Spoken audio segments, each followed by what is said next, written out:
Në Korç po zhvillohen takime informuese në shkollat 9-vjeçare dhe gjimnazet e qytetit me fokus forcimin e mekanizmave mbrojtës për fëmijët. Këto takime synojnë të informojnë stafin arsimor dhe këshillat e prindërve mbi konceptin e kujdestarisë alternative, si një formë mbështetjeje për fëmijët pa kujdes prindëror ose në rrezik për t'u ndarë nga familja biologjike.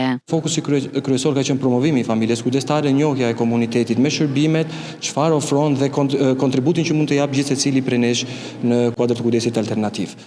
Kjo gjithashtu ka ndihmuar dhe në evidentimin e rasteve dhe në mënyrë që për secilin prej rasteve të jepet zgjidhja më e mirë ku mbi të gjitha do duhet jetë interesi më i lartë për fëmijët. Gjatë takimeve është vërejtur një interes i shtuar nga prindrit mbi procedurat dhe përgjegjësitë që lidhen me kujdestarinë alternative. Patjetër, interesi ka qenë i shprehur edhe në kuadër të mësuarit më tepër rreth procesit, por nga ana tjetër ka patur edhe familje të cilat kanë dashur të marrin më tepër informacion dhe nga ana tjetër të regjistrohen për të dhënë shërbimin e kujdesit alternativ. Turi i takimeve pritet të vijojë në të gjitha institucionet arsimore me synimin për të ndërtuar një rit më të fortë mbështetjeje për çdo fëmijë në nevojë.